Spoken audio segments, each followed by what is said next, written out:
pause, cette vidéo est un re-upload d'une vidéo qui n'avait pas marché à l'époque, qui n'avait même pas fait 1000 vues. Les gens qui sont dans le feed, il y aura le lien en description, je les remercie encore même si je n'ai plus de contact avec eux. Sur ce, bonne vidéo si vous ne l'avez pas vue et j'espère que vous la partagerez. Bisous.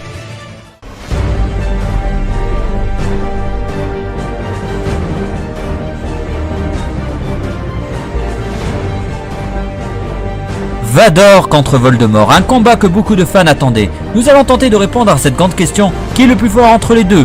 Et donc à toi Star Wars Galaxy.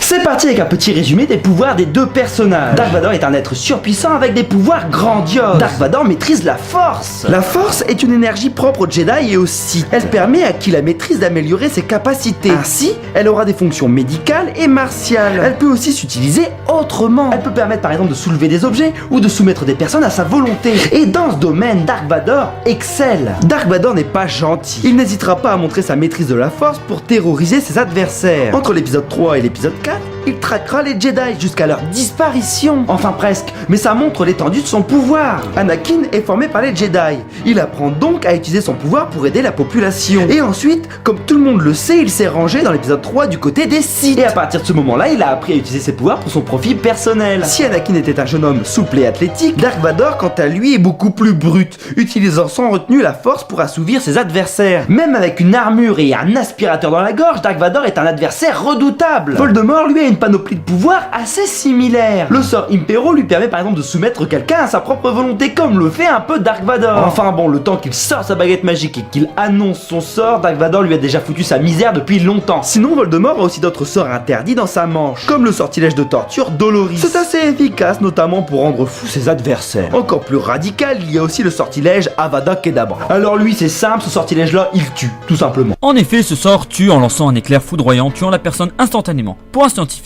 c'est de la foudre. En effet, pour former de la foudre, c'est très simple et je vais vous expliquer le pourquoi du comment. Vous allez très bien vite tout comprendre. Comme vous le savez, la foudre se forme dans les nuages. Les particules d'eau et de glace sont tout le temps brassées. Les électrons sont arrachés des cristaux de glace et migrent vers les gouttelettes d'eau vers le bas. Les particules plus restent attachées. Il va y avoir une accumulation de particules négatives à la base du nuage. Les contraires s'attirant, un courant électrique potentiel se forme entre le haut et le bas. Et il y a formation d'éclairs, tadam! On peut donc faire une analogie avec la baguette de Voldemort qui produit ce même effet. En ce qui concerne le sabre laser, il y a une structure trop complexe au niveau de l'explication, il faudrait un épisode complet pour le faire.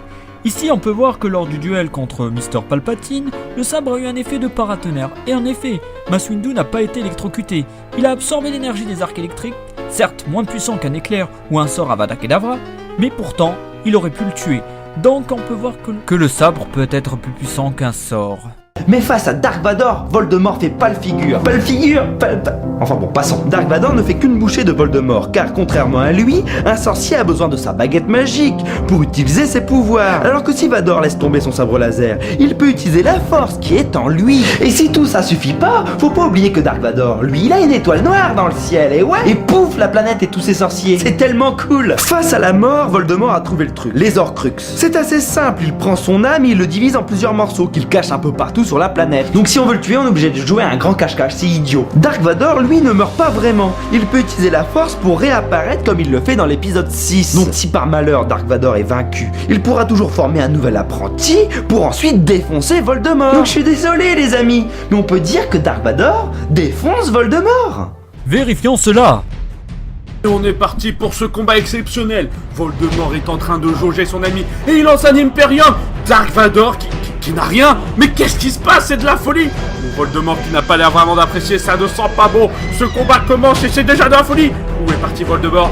Oh mon dieu, non, pas le sort de la mort. Je rappelle qu'Harry Potter est le seul à avoir survécu à ce sort. Mais Dark Vador qui contre avec son sabre comme un simple laser. Et Voldemort qui... Oh mon dieu, la lumière est éteinte. Des coups de sabre, qu'est-ce qui se passe? Où est Dark Vador? Dark Vador vient d'écraser Voldemort en actuellement 10 secondes. C'est de la folie.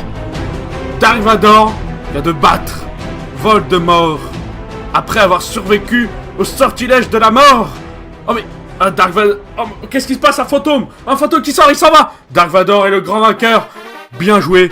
À lui, c'était sûr, on va pas se cacher. Ce combat est terminé. 1 minute de souffrance pour eux, 1 minute de bonheur pour nous. On se retrouve la prochaine fois pour un nouveau combat. Salut, bye. Eh bien, c'est déjà fini. Je remercie Star Wars Galaxy d'être passé. Il a fait un super travail. Allez voir sa chaîne. Je remercie aussi Interview sur le canapé pour avoir commenté le match. Allez voir sa chaîne aussi. Et Axel le Troll, qui a aussi une chaîne, m'a bien aidé pour le générique. Donc foncez les voir. Ce sont des petites chaînes et méritent énormément plus d'abonnés. Si t'as aimé, tu lâches un like, tu t'abonnes et tu partages à tes copains et sur les réseaux sociaux. Et tu peux suivre la chaîne sur les réseaux sociaux aussi, j'oublie. A très vite.